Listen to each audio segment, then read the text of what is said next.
समाजवादी पक्षाचे आमदार रईस शेख यांनी आज विधान भवनामध्ये एक प्रायव्हेट बिल आणलेलं आहे। अशासकीय विधेयक सूचना आहे ही आणि या विधेयकामध्ये काय आहे नक्की त्यांच्याकडूनच आपण जाणून घेणार आहोत।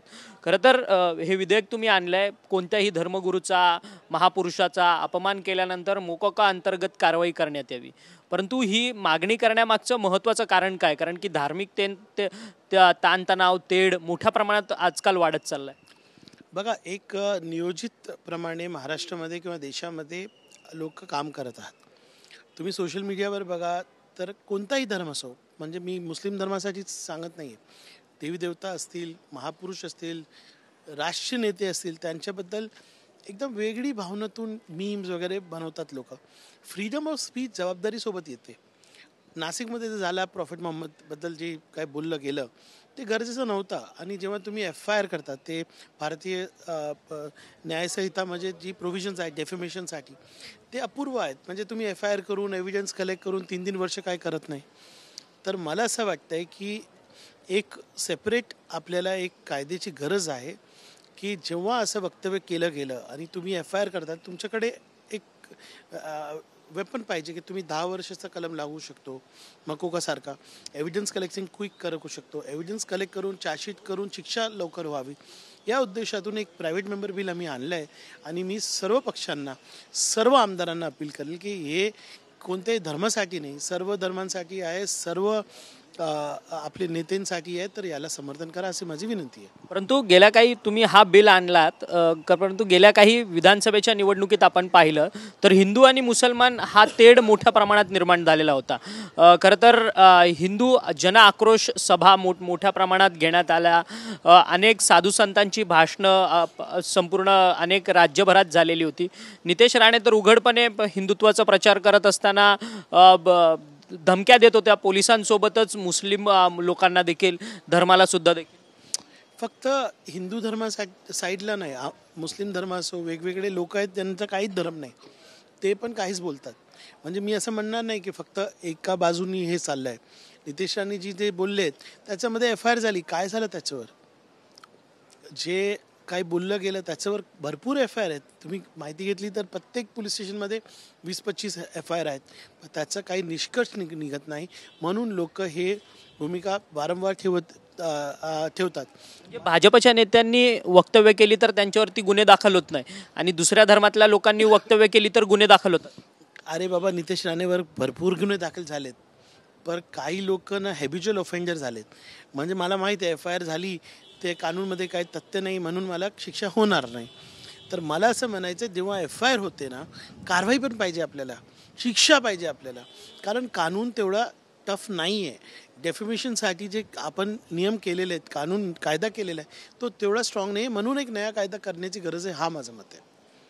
खरं तर एक वेगळा पण मुद्दा आहे, कालपासून समाजवादी पक्ष हा महाविकास आघाडीमधनं बाहेर पडणार अशी चर्चा सुरू आहे। तुमचे महाराष्ट्राचे जे नेते आहेत अबू आझमी, त्यांनी देखील मवियामधल्या संपूर्ण कारभारावरती प्रश्नचिन्ह निर्माण केलं की कोऑर्डिनेशन नव्हतं, कट्टर हिंदुत्वाकडे ठाकरे जाते, त्यामुळे आम्ही मवियामधनं बाहेर पडणार। तर दुसरीकडे आता आदित्य ठाकरे म्हणतात की तुम्ही समाजवादी पक्षाने तर भाजपचं काम केलं, B टीम आहात तुम्ही म्हणून। याला दोन बाजू आहेत। बघा, कोऑर्डिनेशन नव्हता, तिकीट वितरणमध्ये प्रॉब्लेम झालेला आहे, हे सर्वसामान्यांचं मत झालेलं आहे आणि निकालामध्ये तो दिसतोय। आणि आज आपण काय म्हणतोय की महाविकास आघाडीचा मूल उद्देश काय आहे? मूल उद्देश आहे की कॉन्स्टिट्यूशन घटनेला संरक्षण करणं, आणि जी सेक्युलर व्हॅल्यूज आहे, काँग्रेसची व्हॅल्यूज काय, राष्ट्रवादीची विचार काय, समाजवादीचे तेच विचार आहे। आता आपल्याकडे एक घटक आहे शिवसेना, उद्धव बाळासाहेब ठाकरे। आमचं असं म्हणणं आहे की कॉमन मिनिमम अंडरस्टँडिंग असावी की काय मुद्दे तुम्हाला घ्यायचे, काय आम्हाला पण 4 पाऊल मागे याची गरज होती, आपण ते केलेलं आहे। तर आपण जे मिलिंद नार्वेकरजीचा जे ट्विट होता त्याला आम्ही आक्षेप केला आणि उत्तर दिलं। उत्तर काय, आम्ही काय सांगितलं की तुम्हाला सर्व समाजाचं मत आता मिळतं आहे, कुणाच्या मतावर तुम्ही तुमचे MP आणि MLA आलेत तर त्यांचा सन्मान ठेवा। त्याला उत्तर न देता असा आरोप केला गेलेला आहे की आम्ही B टीम आहेत, हीच B टीम तुमच्यासोबत लोकसभामध्ये होती, हीच B टीम तुमच्यासोबत असेंब्लीमध्ये होती, कुणी काम केलेलं आहे अरविंद सावंत साहेबांसाठी। वर्षाताईंसाठी किंवा सन्मान्य बालेमामासाठी आम्हीच केलेला आहे. खूप मेहनत घेतली तुमच्यासाठी, समाजाला जोडलं आहे तुमच्यासोबत, आणि असा आरोप करणं मला असं वाटतंय चुकीचं आहे. याबद्दल काँग्रेसचे वरिष्ठ नेते, समाजवादीचे वरिष्ठ नेते, NCPचे वरिष्ठ नेते आणि शिवसेना उद्धव बाळासाहेबचे वरिष्ठ नेते हे सोबत बसतील. आदित्य साहेब एक मोठे नेते आहेत, त्यांचे विचार चांगले आहेत, त्याचा सन्मान आम्ही करतो. पण असं तुम्ही म्हणतायत की वरिष्ठ नेते निर्णय वगैरे घेतील, परंतु राज्याच्या निवडणुकीमध्ये मित्रपक्षांना तर डावललं गेलेलं होतं. शेकापने सुद्धा तशीच खंत बोलून दाखवली आहे. त्यांचे बाबासाहेब देशमुख जे आमदार आलेत ते देखील म्हणतात आहेत की आम्हाला विश्वासात कुठे घेतलं नाही आहे, आम्ही अजून पाठिंबा द्यायचं ठरवलं नाही की महाविकास आघाडीला द्यायचं की महायुतीला द्यायचा म्हणून. तुम्ही तर महाविकास आघाडीला पाठिंबा देऊन तुमच्यावरती टीका केली जाते महाविकास आघाडीमध्येच. बघा, हे कुठे ना कुठे हे रिझल्टमध्ये रिफ्लेक्ट झालं आहे ना. जर महाविकास आघाडीचे नेत्यांचं एकदम कोऑर्डिनेशन होतं, सर्वांना सोबत घेण्याची भूमिका होती, तर हे रिझल्ट आलाच नसतं ना. हे तर सर्वसामान्य माणूस बोलतोय की महाविकास आघाडीचे लोक एकत्र नव्हते, त्यांचे लीडर्स हे मुख्यमंत्री चयनमध्ये बिझी होते. मुख्यमंत्रीचं चयन म्हणून मोठे नेते ट्रायगनमधून बाहेरच आले नाही.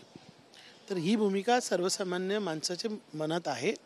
आता याच्यावर मीडियामध्ये बोलण्यापेक्षा एकत्र बसून काय मार्ग काढत असेल तर चांगलं आहे पुढच्या इलेक्शनमध्ये. धन्यवाद, तुम्ही आमच्याशी बातचीत केली. हे होते समाजवादी पक्षाचे आमदार रईस शेख होते. रईस शेख म्हणतात की रईस शेख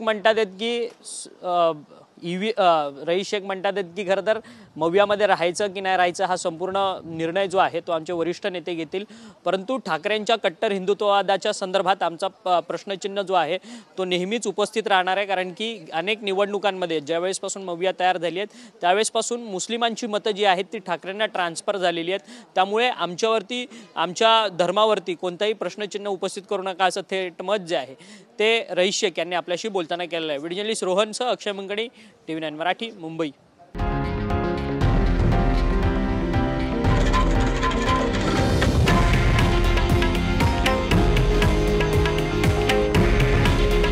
हे आहे देशातील नंबर 1 न्यूज नेटवर्क आणि आपण पाहत आहात TV9 मराठी. काळजी तुमची, हित महाराष्ट्राचं.